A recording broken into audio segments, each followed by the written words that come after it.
சீரியல்களின் full எபிசோடுகளை Sun டிவியில் ஒளிபரப்பான உடனே எக்ஸ்க்ளூசிவாக சன் நெக்ஸ்டில் மட்டும் ஃப்ரீயா பாருங்கள்.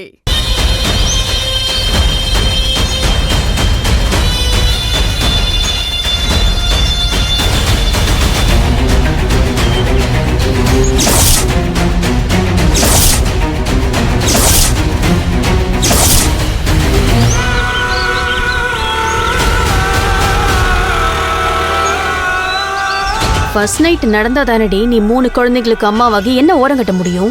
அதுக்கு முன்னாடி ரகு கிட்ட இருந்து ஒன்ன ஓரம் கட்டிட்டா அதுக்கப்புறம் நான் பயந்த மாதிரி எதுவும் நடக்காது.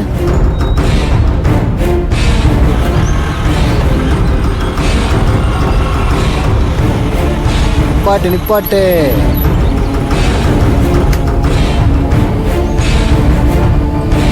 உங்களுக்கு ஃபோன் பண்ணி எவ்வளவு நேரம் ஆகுது? வரதுக்கு இவ்வளவு நேரமா?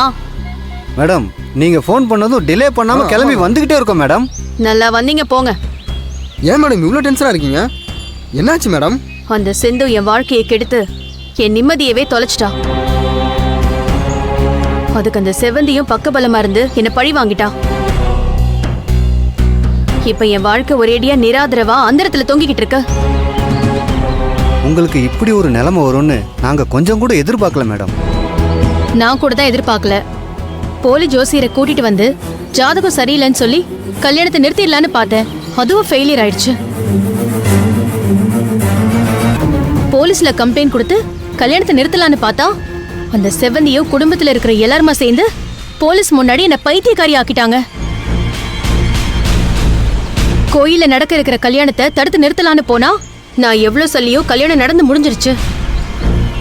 என்னை சுத்தி எத்தனை சூழ்ச்சி பண்ணி ரகு அந்த சிந்துவுக்கு கல்யாணம் பண்ணி வச்சிருந்தாலும் நான் பயந்து விலகி எல்லாம் ஓடிட மாட்டேன்.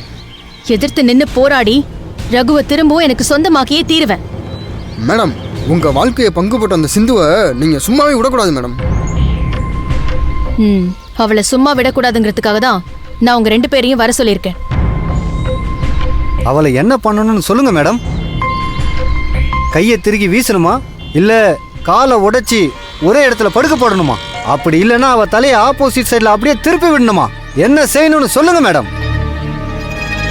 நீங்க சொடுக்கு போறதுக்குள்ள செஞ்சு முடிக்கிறோம். சொல்லுங்க மேடம். நீ சொல்ற மாதிரி பண்றத பத்தி எல்லாம் அப்புறம் யோசிக்கலாம். முதல்ல அவளை இந்த வீட்ல இருந்து கடத்தணும். என்ன மேடம் சொல்றீங்க? திரும்பவும் முதல்ல இருந்தா? இப்ப என்னமோ அவ கை எடுக்குவான் கால் எடுக்குவான்னு பெருசா வீரவசனம் பேசி காமிச்ச. இப்ப அவளை கடத்தணும்னு சொன்னோன்னு அப்படியே பொசுக்குன்னு டோன் இறங்குது. இதுக்கு முன்னாடி நான் கொடுத்த வேலையெல்லாம் என்னமோ சரியா பண்ணி முடிச்ச மாதிரி மறுபடியும் வேற கேக்குற.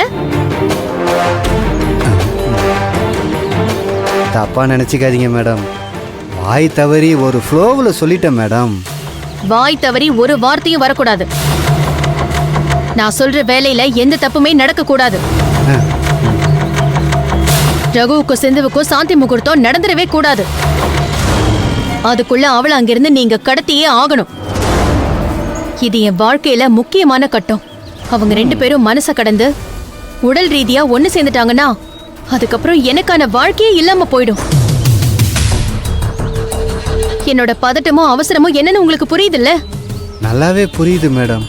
நீங்க சொன்ன மாதிரி அவளை தட்டி தூக்குறோம் மேடம்.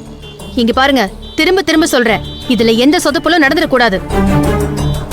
அப்படி நடந்துச்சு எந்த ஈவு இறக்கமும் பார்க்காம உங்க 2 பேரையும் அப்படியே நான் கொன்னு போட்டுருவேன். புரிஞ்சுதா? அதெல்லாம் எந்த சொதப்பலும் நடக்காது மேடம். அவங்க 2 பேத்துக்கும் சாந்தி முகூர்த்தம் நடக்காது மேடம். நாங்க அதுக்குள்ள அவங்கள தூக்கிடுவோம். நீங்க கவலைப்படாம போங்க மேடம். சரி. ஆனா அது தலைங்க.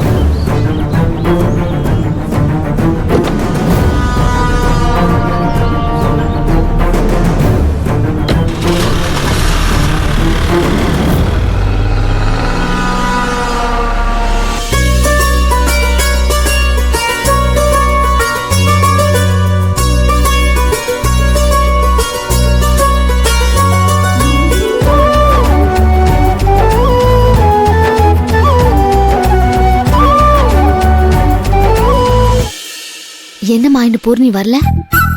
கொஞ்ச நேரத்துக்கு முன்னால நான் போய் ரூம்ல எட்டி பார்த்தப்ப குளிச்சு ரெடியாகி தலை வாரிட்டு இருந்தா. இன்னும் கொஞ்ச நேரத்துல வந்துருவா. அவ வந்து பார்த்ததும் இவளுக்கு எதுக்கு மெஹந்தி போடுறீங்கன்னு கேப்பா. நாம் அதுக்கான காரணத்தை சொன்னதும் வானத்துக்கும் பூமிக்கும் குதியாட்டம் போட போறா. அத்தை, எவ்வளவு பெரிய சூறாவளியா இருந்தாலும் அங்க இங்கன்னு முட்டி மோதி கடைசியில தன்னோட வீரியத்தை இழந்துதான் ஆகணும். அப்படிதான் இப்ப பூர்ணியும்.